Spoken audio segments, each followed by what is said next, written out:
प्रहलाद लाद गाई रे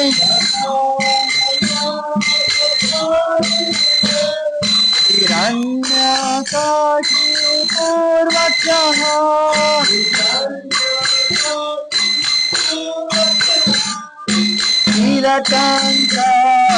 नीलकण्ठरखालये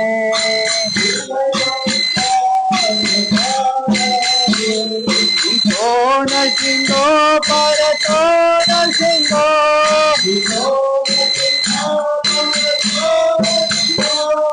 इतो नरसिंहो परतो नरसिंहो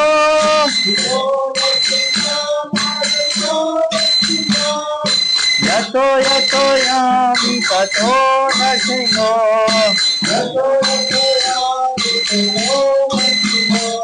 बहिर्नरसिंहो हृदये नरसिंहो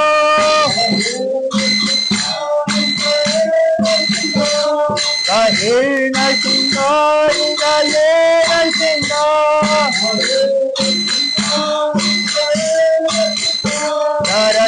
नरसिंहमदिं शरणं प्रपदे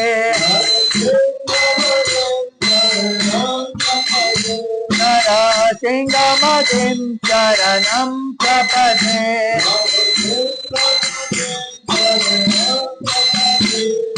तव करकमलभरे नताम् अतिकसिंहाम् दलितोऽन्यकश्यपो तनुभृङ्गा केशवदीता नरहरिरूपा जय जगदीश हरे जय जगदीश हरे जय जगदीश हरे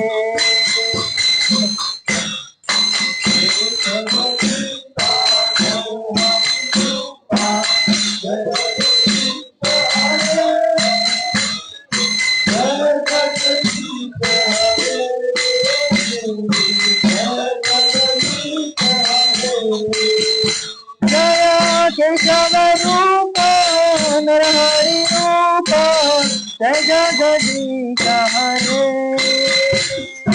जय जगदीश हरे जय जगदीश हरे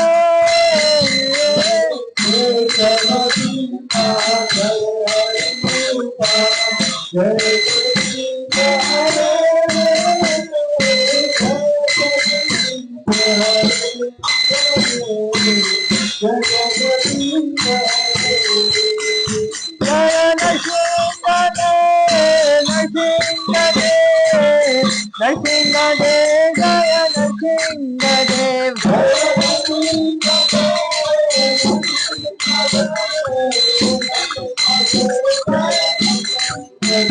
जय प्रहलाद महाराज प्रहलाद महाराज जय प्रहलाद महाराज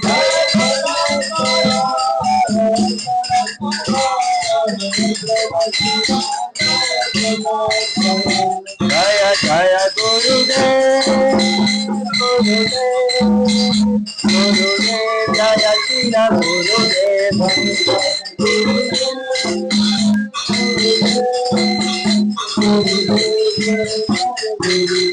जय जय प्रभुपाद प्रभुपाद प्रभुपाद जय श्री प्रभुपाद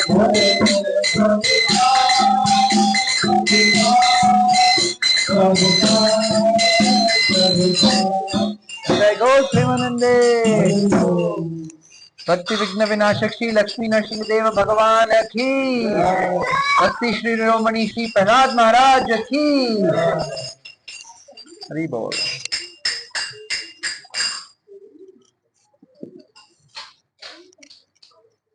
तो आप सब भक्तों का ये इसका रेलेवेंस है या ये इससे हो रहा है?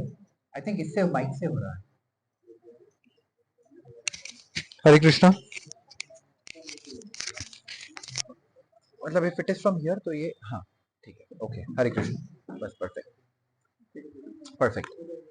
हरे कृष्णा। तो आप सब भक्तों का नरसिंह चतुर्दशी पे बहुत स्वागत है।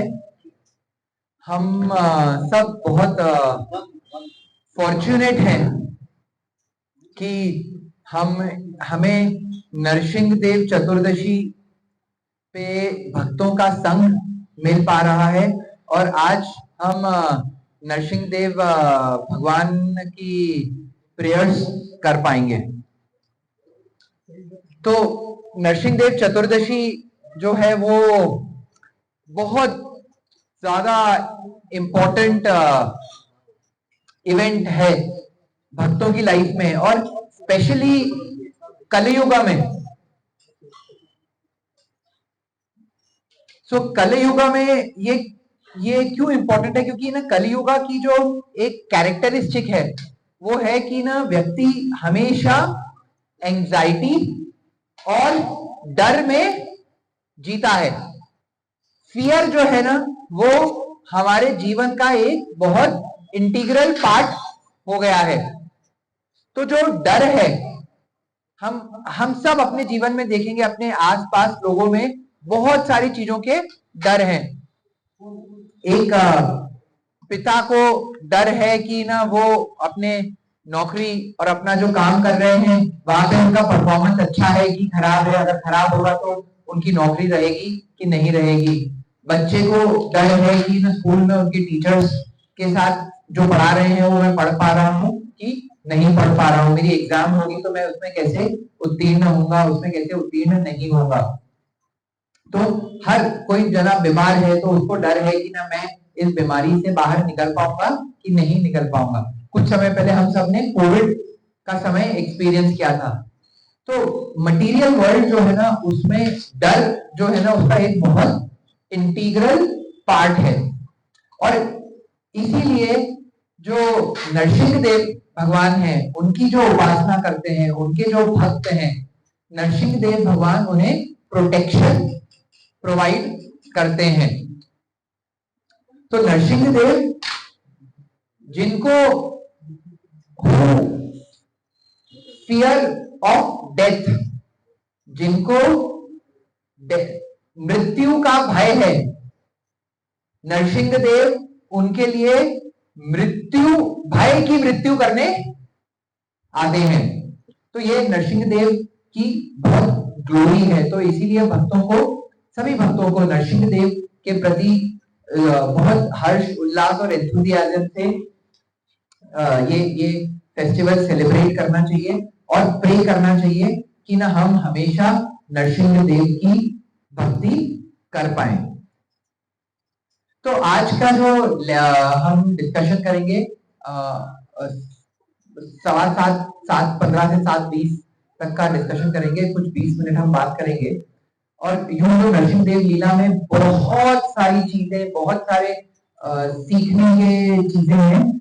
मैंने आज कोशिश की है कि ना हम पूरा जो ये नरसिंह देव लीला का जो एपिसोड है उसमें हम ये सीखें कि प्रेयर्स कैसे करनी चाहिए। तो जो नवदा भक्ति है, नवदा भक्ति जो प्रहलाद महाराज ने की है, उस नवदा भक्ति में जो एक इंपॉर्टेंट चीज एलिमेंट है वो है प्रेयर्स करना भगवान को। कि भक्ति के सब उसमें prayer is a very very important part of भक्ति। तो हम देखेंगे कि जब नरसिंह लीला हो रही थी और नरसिंह देव ने हिरण्यकशिपु का वध कर लिया, तो उसके बाद वहां पे नरसिंह देव वध करने के बाद भी बहुत क्रोध में थे, वो पैसिफाई नहीं हो रहे थे। तो उस समय नारद मुनि ने प्रहलाद को बोला कि आप जाके इनको वंदना कीजिए, आप इनकी प्रेयर्स कीजिए। तो प्रहलाद महाराज ने हमें प्रेयर्स के बारे में भागवतम के उस पॉइंट पे सिखाया है कि ना हर भक्त को प्रेयर कैसे करनी चाहिए। तो सबसे इंपॉर्टेंट कैरेक्टरिस्टिक जो प्रेयर करने के लिए चाहिए वो है ह्यूमिलिटी। ह्यूमिलिटी सब समझते हैं यहाँ पे, विनम्रता।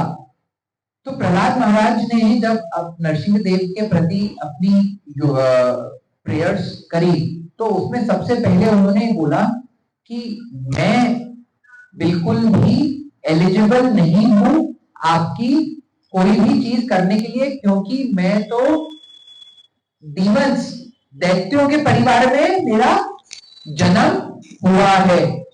तो उनकी जो स्टार्टिंग पॉइंट थी वो किस बात पे थी कि मैं तो ये करने के लिए एलिजिबल ही नहीं हूं। महाप्रभु ने जो अपने इंस्ट्रक्शंस दिए हैं, उसमें जो सब इंस्ट्रक्शंस में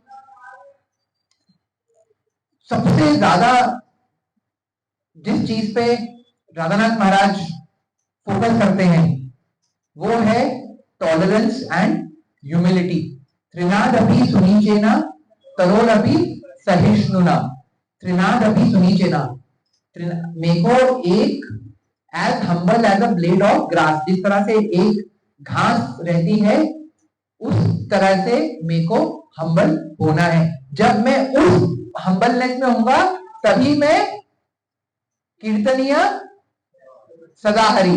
तो भगवान का कीर्तन करने के लिए हम हर जगह देखेंगे कि सबसे पहली क्राइटेरिया क्या है, पहला क्राइटेरिया है कि ह्यूमिलिटी होना। तो प्रहलाद महाराज बोल रहे हैं कि मैं जिस कुल में जन्म हुआ है उस कुल में मैं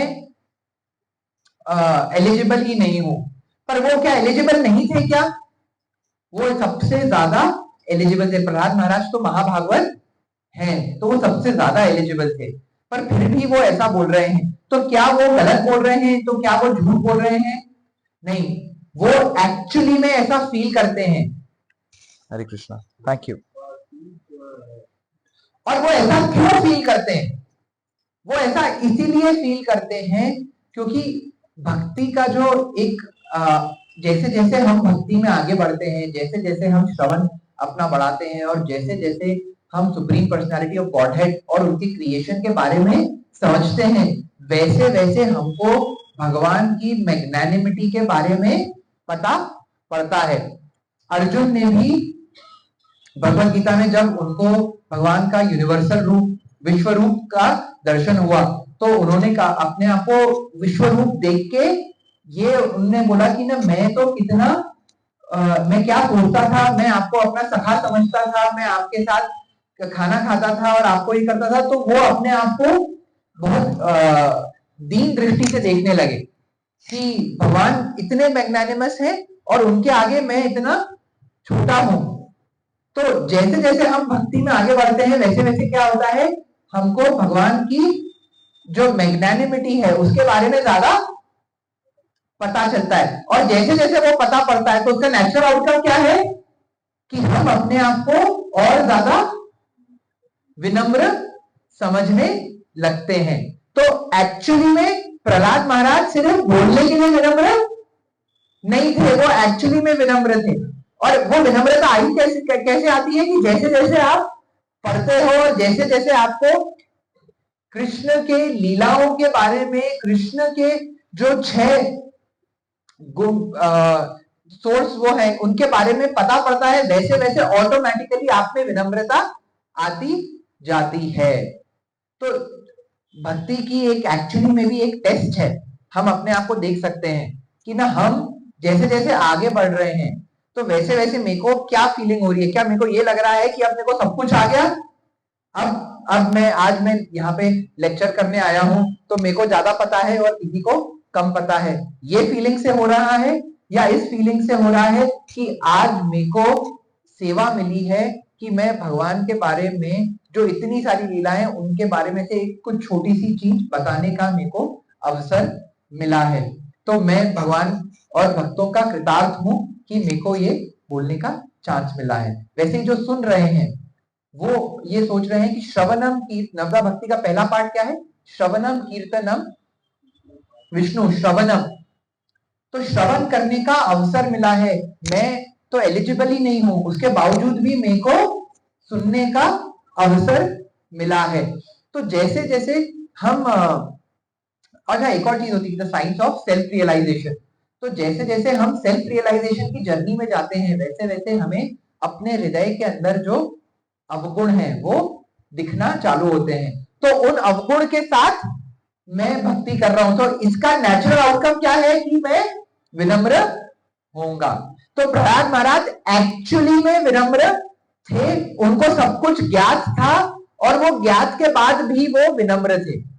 तो जब ऐसी विनम्रता के साथ आप भगवान के पास अप्रोच करते हैं, तो भगवान आपकी प्रेयर्स को सुनते हैं। तो ये पहली चीज है प्रेयर्स के बारे में जो प्रहलाद महाराज हमको बता रहे हैं, विनम्रता। दूसरी चीज प्रहलाद महाराज प्रेयर्स के बारे में क्या बोल रहे हैं। प्रहलाद महाराज को नरसिंहदेव बोल रहे हैं कि आप मुझसे कुछ वरदान मांगो, कुछ मुझसे बोन मांगो।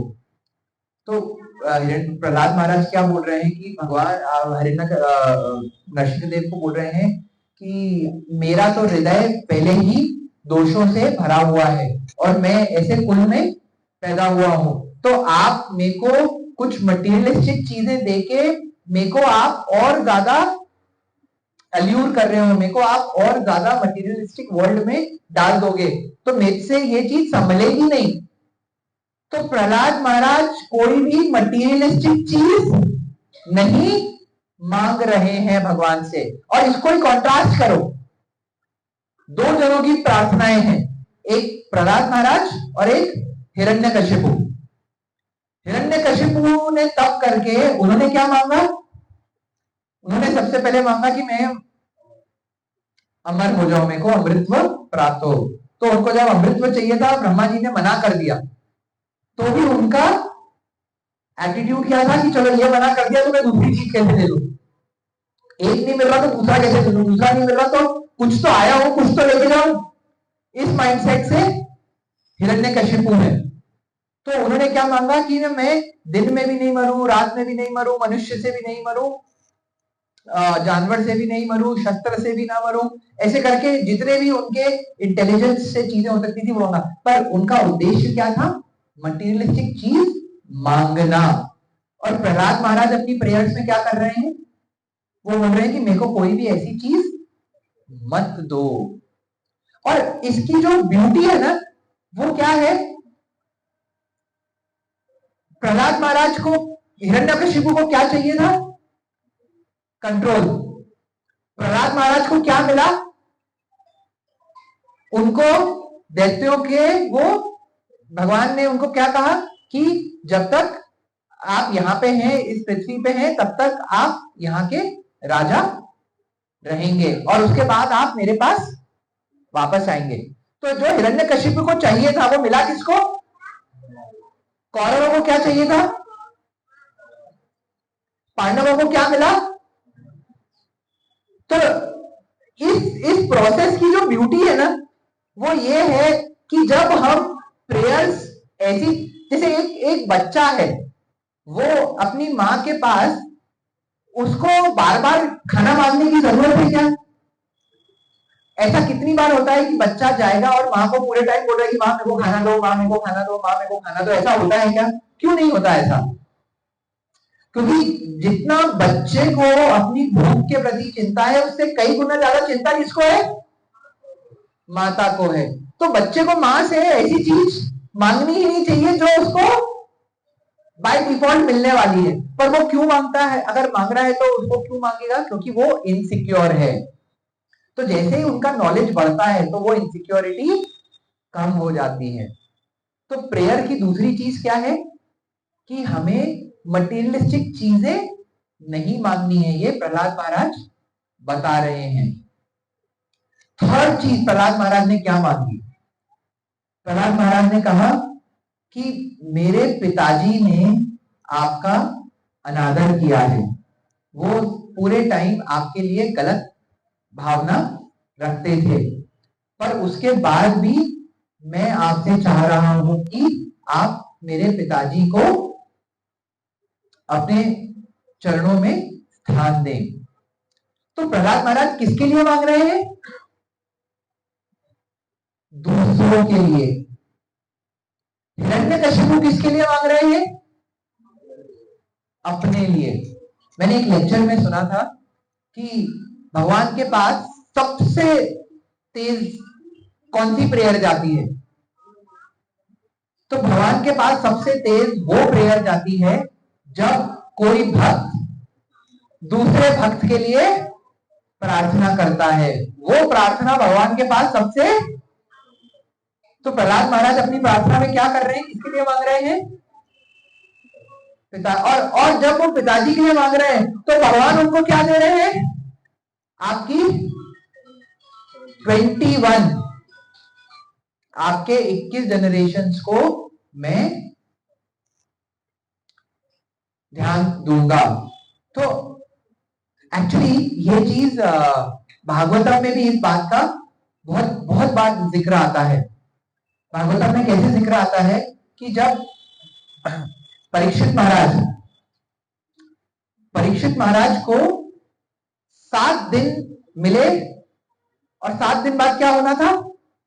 उनकी मृत्यु होनी थी तक्षक से।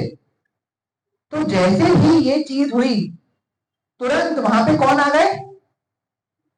सुखदेव गोस्वामी आ गए। अब एक आश्चर्य की बात है ये कि सुखदेव गोस्वामी को कैसे पता पड़ा कि परीक्षित महाराज के ऊपर ऐसी विपदा आ गई है? तो ये यहाँ पे शास्त्रों में लिखा है क्योंकि पांडव भगवान के अभिन्न भक्त थे। तो पांडवों की पूरी जनरेशन की एक एक चीज की चिंता कौन कर रहे हैं? भगवान उनकी एक एक चीज की मॉनिटरिंग कर रहे हैं कि अब इनके साथ क्या प्रॉब्लम आई है, उस प्रॉब्लम का क्या सोल्यूशन है और उसके लिए मेरे को क्या करना है। तो तुरंत सुखदेव गोस्वामी वहां पे पहुंच गए। तो when you pray for others, तो भगवान ना सिर्फ आपको बल्कि आपकी परिवार को, पूरे के पूरे जनरेशंस की, आपके जीवन में और आपके LIC क्या कहता है, जीवन के साथ भी और जीवन के, तो भगवान उसके बाद भी उस डिग्री से सॉरी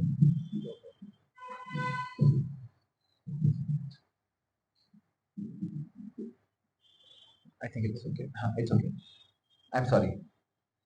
तो भगवान हमारी प्रेयर्स की ये करते हैं। तो हमेशा प्रेयर में कौन होना चाहिए? कोई दूसरे होने चाहिए। वो प्रेयर।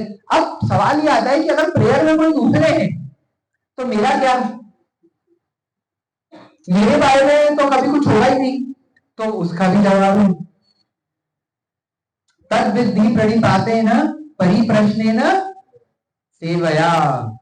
तो यदि मैं दूसरे भक्तों की सेवा करूंगा तो वो दूसरे भक्त क्या करेंगे? मेरे बारे में प्रार्थना करेंगे। तो ये भगवान तक पहुंचने का तरीका इसलिए क्या हुआ कि मैं दूसरे भक्तों की सेवा करूं, उस सेवा करके वो दूसरे भक्त मेरे प्रति, हो सकता है कोई ऐसा समय आए जब वो मेरे प्रति सेवा, मेरे प्रति प्रार्थना करेंगे। तो always we should pray for others.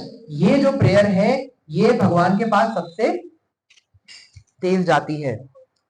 फिर प्रहलाद महाराज ने क्या प्रेयर में उन्होंने कहा कि भगवान अगर आप मेरे को कुछ देना ही चाहते हो तो मैं आपसे चाहता हूं कि आप मेरे हृदय में जो मटेरियल डिजायर्स की जो प्रवृत्ति है उसको निकाल दो। हम हमारी प्रेयर्स में 2 एलिमेंट्स होते हैं। क्या होते हैं कि मेरी विपत्ति दूर करो और मेरी संपत्ति बढ़ा दो।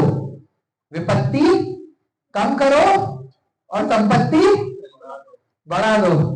और प्रहलाद महाराज क्या बोल रहे हैं कि मेरे को विपत्ति दो चाहे संपत्ति दो, दोनों में मेरे हृदय में संपत्ति को प्राप्त होने की जो इच्छा है उसको ले लो। और यदि विपत्ति भी दे रहे हो तो कोई बात नहीं, बल्कि विपत्ति, कुंती महारानी बोल रही है कि विपत्ति दे रहे हो तो अच्छी बात है, क्योंकि विपत्ति में ही मैं आपको सही तरीके से आपका श्रवण और आपका आपका स्मरण कर पाती हूं। तो जो हम मांगते हैं और जो प्योर डिवोटी मांगते हैं उनमें 180 डिग्री का अंतर है। पर एक्चुअली में जो हम चाहते हैं वही हमने देखा कि जो हम चाहते हैं, प्रहलाद महाराज चाह रहे, जो जो चीजें वो दूसरे लोग जो मटेरियलिस्ट चाहते हैं वो हर चीज प्रहलाद महाराज को मिली। भगवत गीता का जो आखिरी श्लोक है, जब जो संजय अपनी वो दे रहे हैं his understanding of or या his conclusion of भगवत गीता, तो लास्ट श्लोक ऑफ भगवत गीता क्या है? यत्र योगेश्वर कृष्णो यत्र पार्थो धनुर्धर तत्र श्री विजयो भूतिर ध्रुव नीतिर मितिर ममः। तो यत्र योगेश्वर कृष्णो यत्र पार्थो धनुर्धर, जहां पे योगेश्वर कृष्ण है, जहां पे पार्थ धनुर्धर है, वहां पे क्या होगा? तत्र श्री विजय भूतिर ध्रुव नीतिर मितिर ममा, ये सब चीजें अपने आप होंगी। तो हमें ये वाली चीज मांगने की जरूरत ही नहीं है।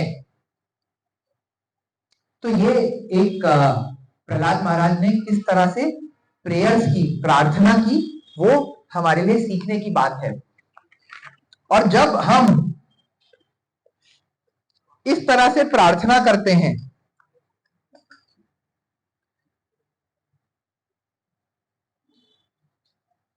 तो हमारी प्रार्थना में क्या बेसिक डिफरेंस है? पहला यह कि जब कोई दूसरे लोग बहुत प्रार्थना करते हैं तब करते हैं तो वो लगते हैं कि आई वांट, मेरे को ये चाहिए। और भक्त को क्या करना चाहिए? उसको ह्यूमिलिटी करनी चाहिए कि मैं तो क्वालिफाइड भी नहीं हूं। ये एक चीज। भक्त मानते हैं कि मेरे को ऐसी चीजें दो जिससे मेरी इंद्रियों की तृप्ति हो।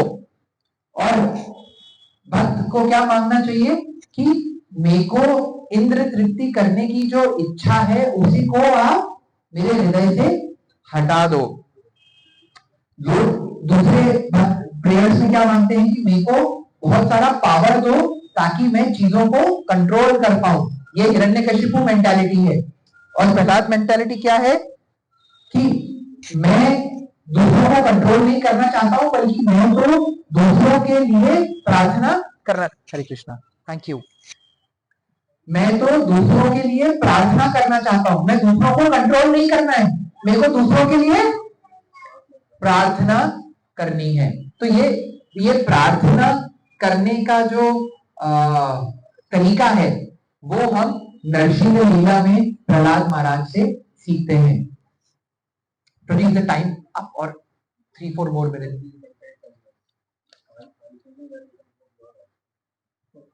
अच्छा, ओके।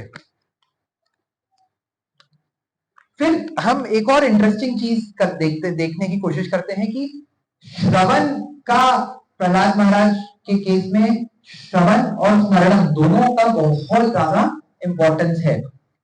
तो एक्चुअली में भागवतम में ये डिस्क्राइब किया हुआ है, जब कपिल मुनि देवहूति से बात करते हैं और वो एक बच्चे की माँ के गर्भ में जो पूरी उनकी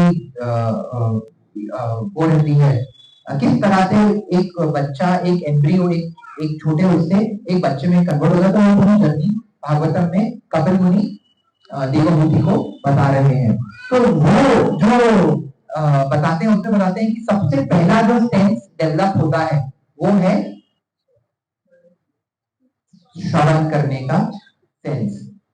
तो और वो जो सबसे पहला डेवलप होता है, और उस समय अगर हम उस समय से श्रवण करने की आदत या प्रोसेस अपने सिस्टम में, अपने परिवार में लेके आए तो उसका इम्पैक्ट होता है।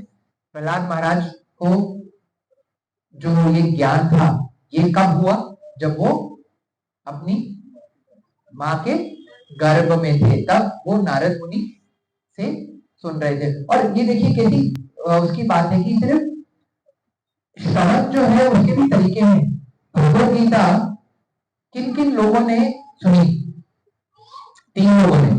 कौन 3 लोग थे? अर्जुन, संजय। तो अर्जुन को भगवत गीता समझ में आ गई और उन्होंने भगवान के इंस्ट्रक्शंस पे काम करना चालू किया। संजय को भी भगवत गीता समझ में आ गई और उन्होंने कंक्लूजन क्या बोला, यत्र योगेश्वर कृष्ण यत्र पार्थो धनुर्धर। धृतराष्ट्र ने भी सुनी और उन्होंने क्या किया, उन्होंने बोला कि ठीक है ये तो जो हो रहा है कोई बात नहीं, फिर भी अपन चांस लेते हैं, मेरे को अभी भी भरोसा है कि कौरव जीत जाएंगे भगवान, ठीक है। तो पूरी सुनने के बाद उनका एटीट्यूड क्या था कि राज्य किसको मिलेगा, कौरवों को। तो श्रवण किसने किया था, प्रहलाद महाराज ने किया और उनकी माता ने किया, दोनों ने किया। दोनों के पास अपॉर्चुनिटी थी, दोनों को एग्जैक्टली सेम चीज हुई। एक ये प्रसंग, बहुत सुंदर प्रसंग आता है प्रहलाद महाराज के केस में कि ना भगवान भगवत गीता में एक जगह बोलते हैं कि ना मैं सभी जीवों के लिए एक समान हूं। पर हम देखते हैं कि एक्चुअली भगवान तो एक जैसे नहीं है, वो तो अपने भक्तों के लिए मतलब हर तरीके से पार्षद है।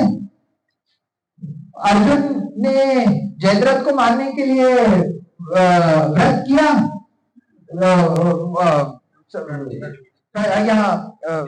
प्रतिज्ञा ली, और उस समय भगवान ने सूर्यास्त को रोक लिया। प्रहलाद महाराज के केस में प्रहलाद महाराज ने बोला यहां से निकलेंगे, पिलर में से निकलेंगे, तो उन्होंने बोला हाँ साहब निकलेंगे, वो वहां पे आ गए।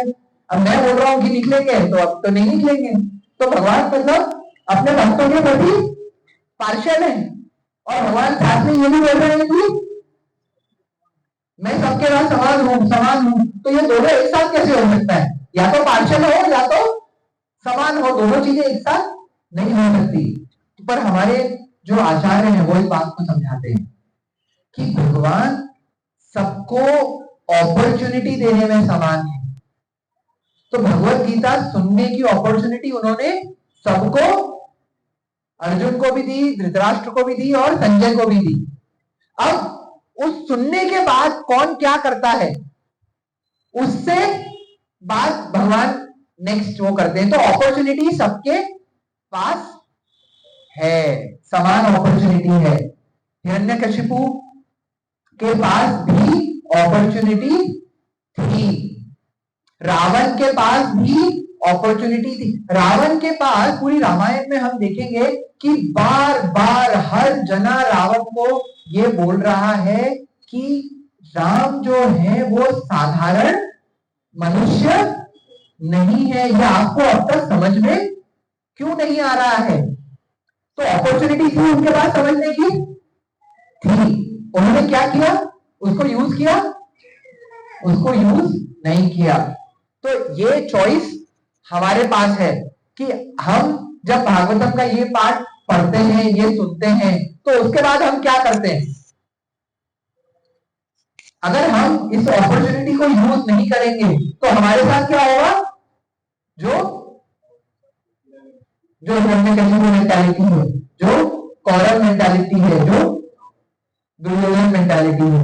दुर्योधन मेंटालिटी क्या है कि मैं भगवान को बंदी बना लूंगा, या दूसरी मेंटालिटी क्या है कि मैं भगवान को, बहुत इंटरेस्टिंग चीज है, महाभारत में जब कृष्ण दूत बन के गए थे हस्तिनापुर, तो दुर्योधन ने उनको न्योता दिया अपने पास आने का। तो भगवान ने उनके न्योते को अस्वीकार किया, और वहां अस्वीकार करने के भगवान ने कारण बताए, दो कारण बताए। क्या दो कारण बताए? सबसे पहला कारण यह बताया कि कोई व्यक्ति यदि किसी दूसरे के पास जाता है तो उसके घर जाता है, तो उसके लिए एक चीज होनी चाहिए कि वो भूखा हो। तो ईश्वर कृष्ण होते हैं क्या, मत्तः परंतरम नान्यत् किंचिदस्ति धनंजय। अहम which is that श्लोका, अहम सर्वस्व प्रभो मत्तः सर्वम प्रवर्तते। तो हाँ कंटिन्यू पूरा बताओ, चलो ओके। तो अहम सर्वस्व प्रभो, तो भगवान भूखे हैं क्या? तो उन्होंने दुर्योधन को बोला कि एक तो ये कारण होना चाहिए तो मैं भूखा हूं नहीं, दूसरा कि दो लोगों के बीच में प्रेम का संबंध होना चाहिए। अब प्रेम के संबंध के लिए भी दो बातें हैं। जब तुमको चॉइस मिली मुझ में और मेरी नारायणी सेना में, तो तुमने क्या चुना? तुमने सेना चुनी, तुमने मेरे को नहीं चुना, कोई बात नहीं। उसके बाद अब मैं आया हूं एक संदेश लेके, तो अगर तुम मेरा संदेश मानो, मेरे इंस्ट्रक्शंस मानो, तो भी मैं तुम्हारे पास आ जाऊं, पर तुम मेरे इंस्ट्रक्शंस भी नहीं मान रहे हो, तो मेरे पास कारण क्या बचा तुम्हारे पास आने का। तो जब मैंने ये सुना तो मैं अपने दिल में सोच रहा था कि अब भगवान, मैं सोच रहा हूं कि मैं भगवान को 56 करोड़ लगा दूंगा और भगवान मेरे पास आ जाएंगे, पर मैं भगवान के इंस्ट्रक्शन नहीं फॉलो करूंगा, तो भगवान आएंगे क्या? तो भगवान के आने के लिए क्या है कि भगवान के दिए गए इंस्ट्रक्शंस को फॉलो करो।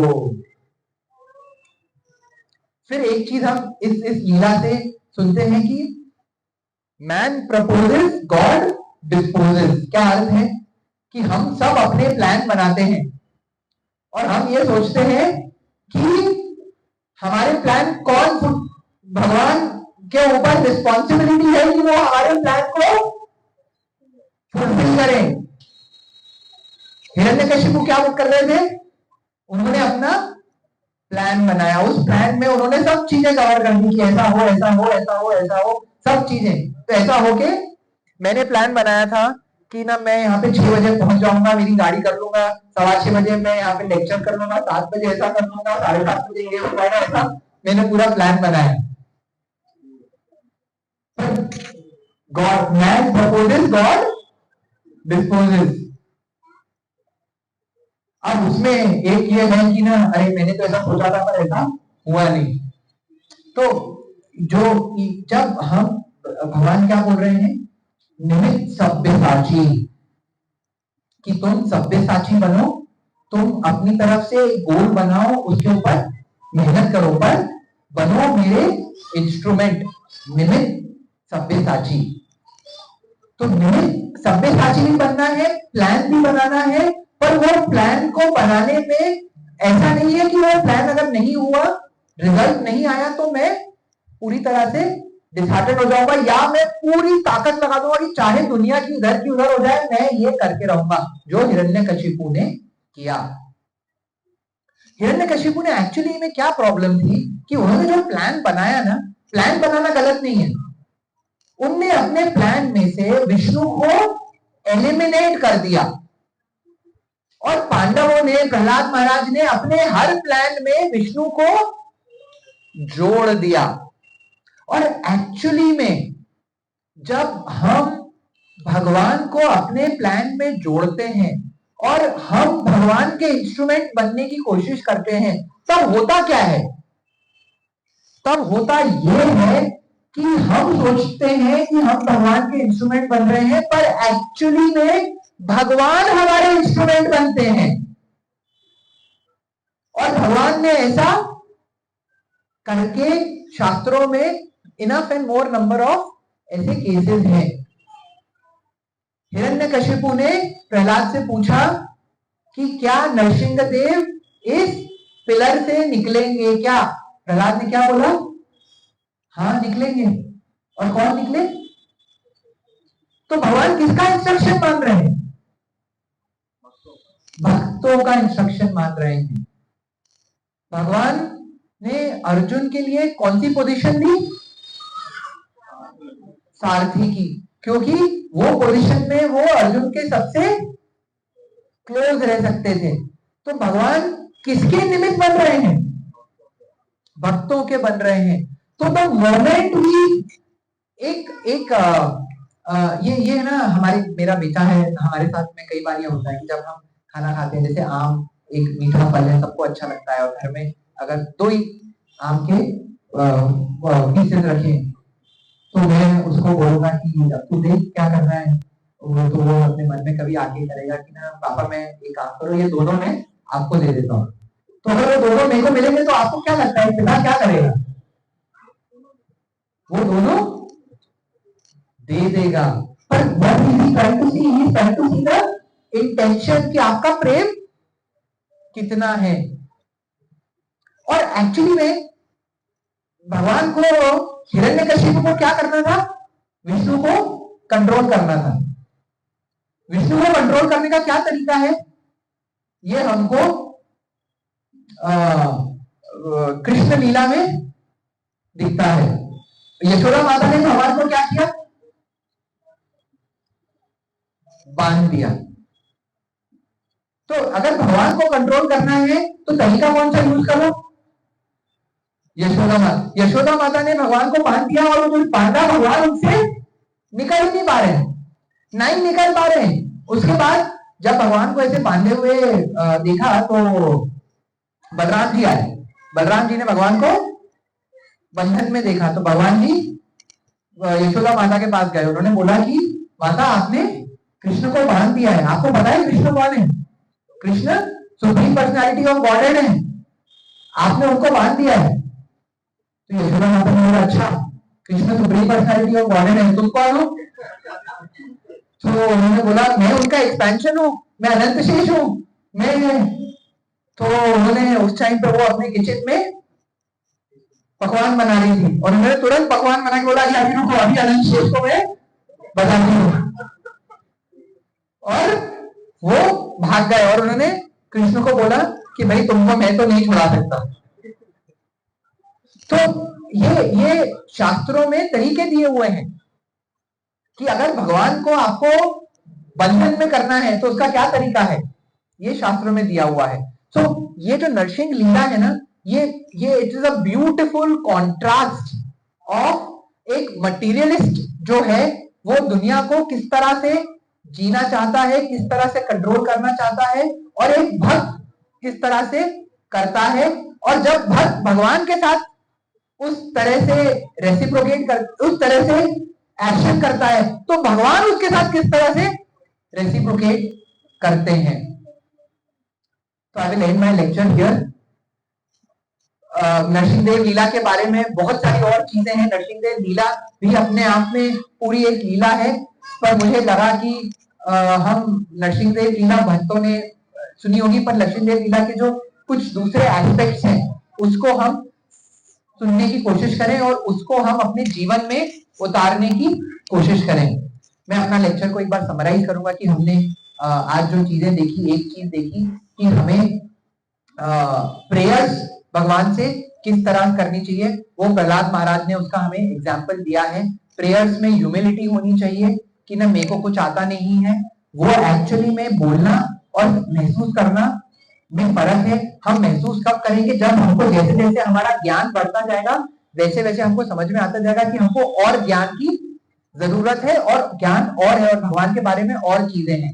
तो जैसे जैसे ये समझ में आते रहेगा वैसे वैसे हम ह्यूमिलिटी में आते जाएंगे। दूसरा पार्ट हमने प्रेयर्स में देखा कि हमें हमेशा दूसरे भक्तों के लिए प्रे करना चाहिए, क्योंकि दूसरे भक्त, जब हम अपनी प्रार्थना में दूसरे लोगों को रखते हैं, दूसरे भक्तों को रखते हैं, तो वो प्रार्थना भगवान के पास सबसे जल्दी पहुंचती है। और हम हमारे बारे में कोई प्रार्थना करे, इसके लिए हमें भक्तों की सेवा करनी चाहिए। तो इससे वो भक्त भी प्रेरित होंगे कि वो हमारे लिए भगवान को प्रार्थना करें। तीसरा, प्रहलाद महाराज ने कहा कि ना मेरे हृदय में मटीरियलिस्टिक चीजों को भोगने की जो डिजायर है उसको आप हटा ले, ऐसी प्रार्थना की प्रहलाद महाराज ने।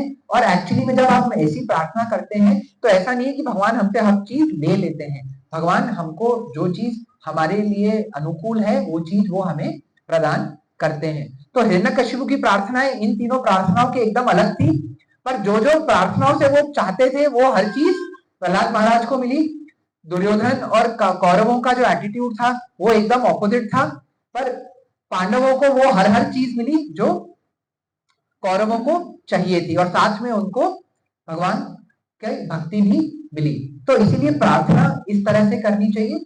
फिर हमने ये देखा कि कैसे जब हम भगवान के भगवान ने ना सब लोगों को इक्वल अपॉर्चुनिटी दी हुई है सुनने की, ये नॉलेज लेने की, पर वो लेने के बाद जो हमारा एटीट्यूड है उस वो हम जैसे करेंगे भगवान उसके हिसाब से फिर हमारे साथ रेसिप्रोकेट करते हैं। तो भगवान पार्शियल भी है पर भगवान भक्तों के प्रति पार्शल है, पर भक्त बनने की प्रोसेस के लिए वो इम्पार्शल है। वो शबरी माता जो कि एक ट्राइबल उसके अंदर जन्मी थी, उनको भी ऑप्शन है। प्रहलाद महाराज जो कि एक दैत्य कुल में जन्मे थे, उनके पास भी ऑप्शन है। और पांडव जो कि ऊंचे कुल में थे, उनके पास भी ऑप्शन है। सभी के पास ऑप्शन है, पर इनमें से जो भक्त बन जाता है, भगवान उनके लिए पार्शियल हो जाते हैं। तो ये भगवान और नरसिंह देव स्पेशली जो है, वो अपने भक्तों के लिए वो तो मतलब वन साइडेड है। वो अपने भक्तों, उनके भक्तों को अगर कोई भी कुछ भी करता है तो Narsingh Dev becomes anger personified. तो नरसिंह देव अपने भक्तों के साथ रेसिप्रोकेट करते हैं, इस तरीके से एक्सट्रीमली पार्शल होते हैं। तो इसीलिए हमें अगर जो डर है हमारे जीवन में, यदि फियर है, तो नरसिंह देव भय की मृत्यु करने वाले हैं। तो हमारे जीवन में जो फियर को एलिमिनेट करने के लिए नरसिंह देव भगवान की हमें हमेशा प्रार्थना करनी चाहिए। और Narsingh Dev will always reciprocate, वो हमेशा रेसिप्रोकेट करते हैं।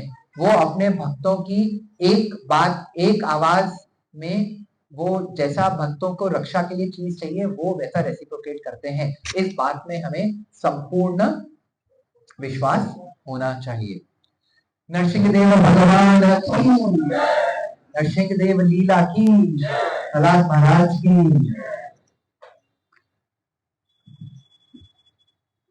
और बाकी प्रभु जी की। Yes please. क्वेश्चन अगर किसी को पूछना है, कोई डाउट?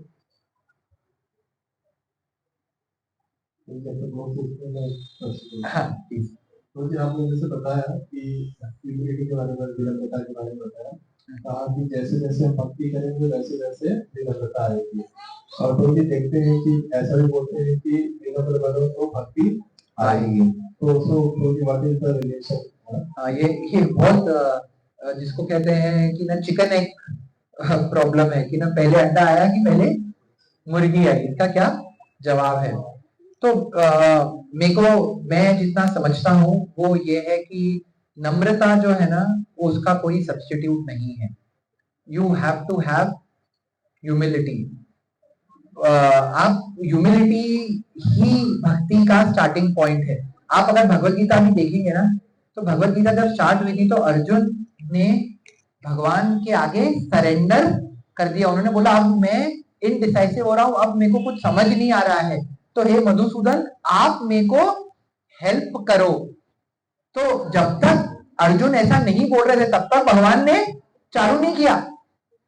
भगवान वेट कर रहे थे कि अगर तुम मांगो तो मैं बोलूं, अगर नहीं बोलोगे तो मैं नहीं करूंगा। तो ह्यूमिलिटी जो है ना, वो स्टार्टिंग पॉइंट है। और ह्यूमिलिटी से भक्ति अट्रैक्ट होती है। भगवान किस चीज से, शबरी की किस चीज से अट्रैक्ट हुए भगवान?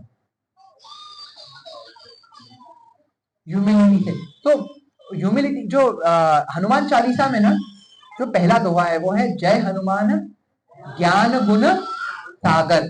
दो बात आ रही है, हनुमान जी किसके सागर हैं? ज्ञान और गुण के। रावण किसके सागर हैं? ज्ञान के। तो रावण और हनुमान के बीच का फर्क क्या है? गुण का। तो भगवान को क्या चीज अट्रैक्ट करती है? गुण। क्या है सबसे बड़ा गुण व्यक्ति का? क्या है? विनम्रता। देखिए आप अपने जीवन में भी देखिए कि आपको कोई व्यक्ति जब सुदामा भगवान के पास गए थे तो भगवान ने उनको किस तरह से ट्रीट किया? उनको बहुत अच्छे से ट्रीट किया, उनको बहुत उनका आतिथ्य किया। पर उस टाइम पे उनको बोला था कि मैं तुमको तुम्हारा घर दे देता हूं? नहीं, उनको पता ही नहीं था। और सुदामा इतने खुश होके वहां से निकले कि वो भूल ही गए कि ना मैं एक्चुअली क्या मांगने आया था और क्या हो गया। तो भगवान की विनम्रता से जो प्रेम वो हुआ, उससे वो सेटिस्फाई हुए। तो विनम्रता हम अपने जीवन में भी ये एक्सपीरियंस करेंगे कि किसी भी दो लोगों, हम किन लोगों के साथ हमारा प्रेम होता है, जो हमें विनम्रता से हमारे पास हमसे हमारा आतिथ्य, हमारा सत्कार करते हैं, जो हमसे मीठे बोल बोलते हैं। तो विनम्रता is the most attractive feature of a person. विनम्रता ईश्वर को भी अट्रैक्ट करती है, विनम्रता मनुष्य को भी अट्रैक्ट करती है, विनम्रता हर तरीके से हर चीजों को अट्रैक्ट करती है, विनम्रता जानवरों को भी अट्रैक्ट करती है। तो विनम्रता जो है ना, उसका कोई सब्स्टिट्यूट नहीं है। तो we must must must focus कि हमारे में विनम्रता का भाव पैदा हो।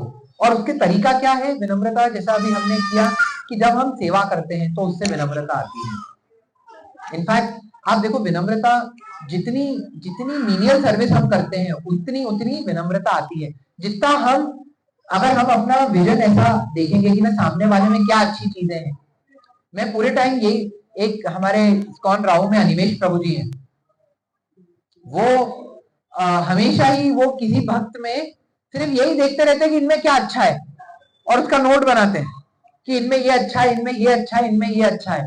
तो विनम्रता, दूसरों के बारे में अच्छी चीज देखना विनम्रता का एक प्रोसेस है।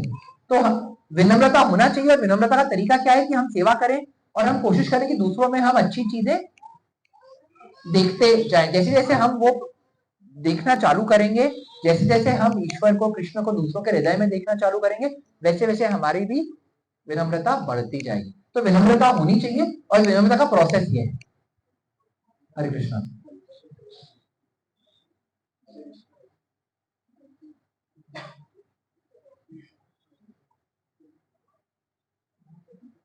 जी तेरे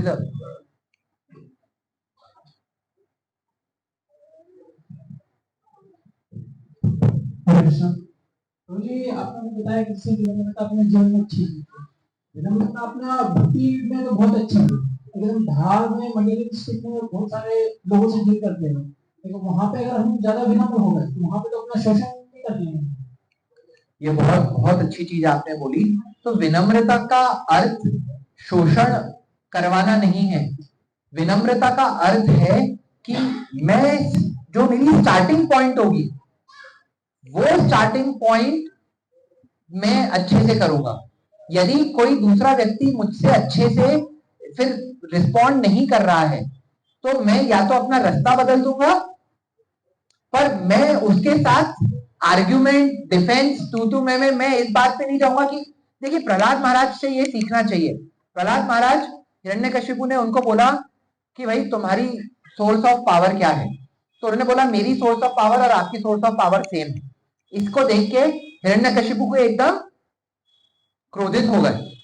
पर प्रहलाद महाराज ने जब उनका देखा तो उनको समझ में आ गया कि भाई ये अभी इन्हें ऐसा, इससे ज्यादा मेरे को इनसे बात नहीं करनी। वो पूरी भागवतम का ज्ञान देने उनके साथ नहीं बोल गए। वो उनको ये बात पे नहीं आए कि भैया मेरे को सब पता है, आप गलत हो, मैं आपको प्रूव करके बताता हूं कि कैसे Vishnu is the source of everything. तो उन्होंने बोला कि ठीक है, आपको नहीं आ रहा है, कोई बात नहीं, मैं आपसे हाथ जोड़ रहा हूं, मैं आपको ये प्रसाद दे रहा हूं, और मैं ईश्वर से प्रार्थना करूंगा कि एक दिन ऐसा हो कि आपको ये बात समझ में आए।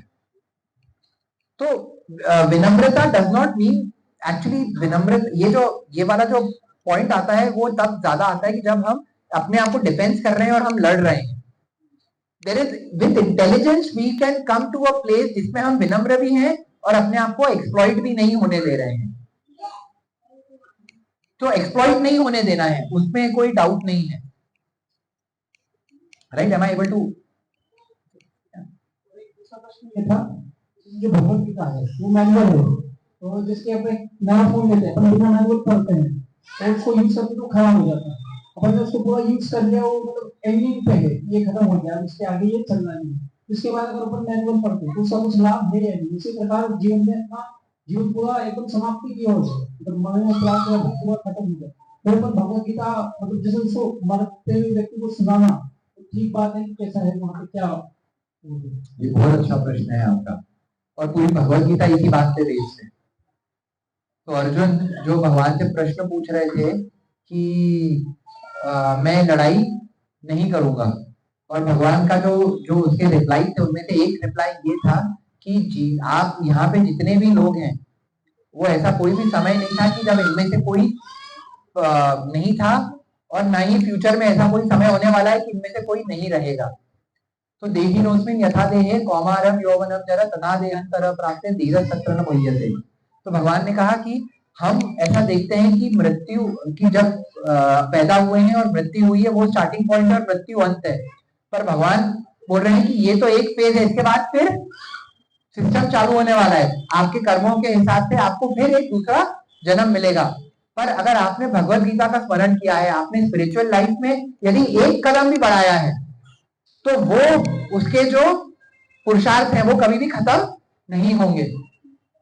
भागवतम में भरत महाराज के बारे में है। भरत महाराज ने जब अपना देह त्यागा और जो उनको अगला देह मिला, तो उन्होंने कहां से स्टार्टिंग की? जहां से उन्होंने पिछले जन्म में छोड़ा था। तो भगवत गीता शास्त्रों में यह लिखा हुआ है कि गुरु का, भागवतम का, अच्छे डिवोटीज का अगर एक क्षण के 18वें भाग के जितना भी एसोसिएशन हो जाए तो उसका एडवांटेज शाश्वत काल तक है, शाश्वत काल तक। तो that is the importance of Bhagavat Gita. तो भगवत गीता जीवन के हर समय, इनफैक्ट ना ही सिर्फ कोई व्यक्ति जो अपने मृत्यु के समीप है उनके लिए इंपॉर्टेंट है, बल्कि मृत्यु के बाद भी अगर उनके लिए भागवत गीता पढ़ी जाएगी तो भी उनके लिए इंपॉर्टेंट है। लेकिन उसमें ये है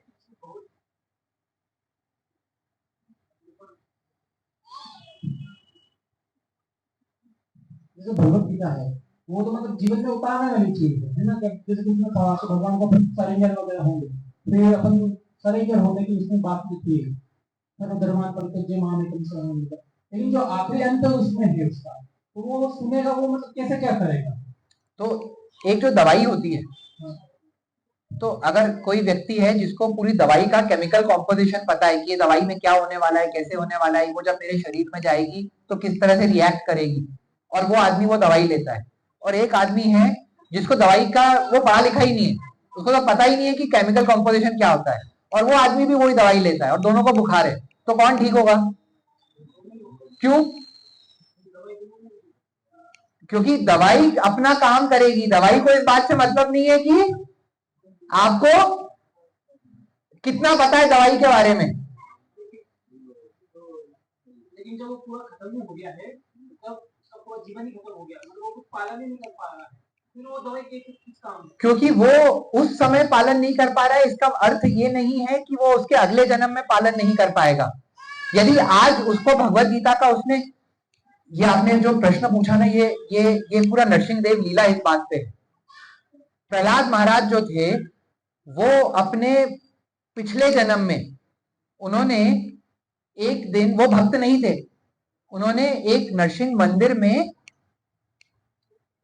साफ सफाई की, और उस जो उन्होंने साफ सफाई की और वहां पे उन्होंने, ऐसा हुआ कि उस दिन नरसिंह चतुर्दशी थी और उन्होंने उस दिन उनको कुछ खाने के लिए नहीं मिला, और उन्होंने ना चाहते हुए उस दिन फास्ट रख लिया।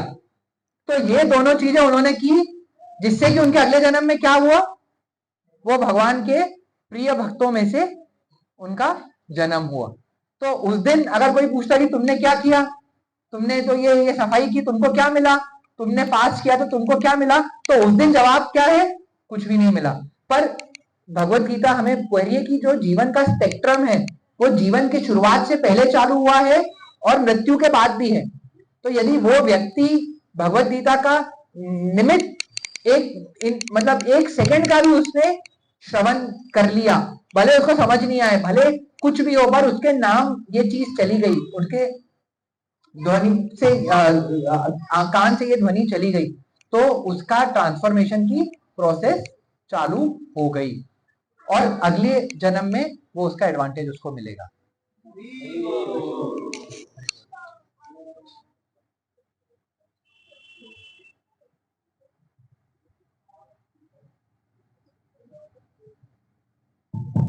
हरे कृष्णा, हरे कृष्णा। हरे कृष्णा कृष्णा कृष्णा हरे हरे हरे राम हरे राम राम राम हरे हरे। तो थैंक यू प्रभु जी, बहुत ही आनंद आया। एक्चुअली ऐसा लग रहा था कि थोड़ा और हम और आधा घंटा हम खींच सकते थे, लेकिन क्योंकि रात है तो फिर हम ज्यादा दे नहीं सकते थे, लेकिन बहुत आनंद आया। और इतनी बेसिक चीजों को आपने बताया, इतने सिंपल वर्ड से, जो बेसिक जो ह्यूमिलिटी जो आपने बताया, प्रेयर्स कैसे करना चाहिए, खासकर हम लोग जब मंदिरों में जाते तो यही मांगते हैं कि भगवान दे दो, अब तो दे दो। लेकिन रियली आज हमें पता चला है कि हमें प्रार्थनाएं कैसे करनी है, और प्रार्थनाएं अपने लिए नहीं करनी है, किसके लिए करनी है?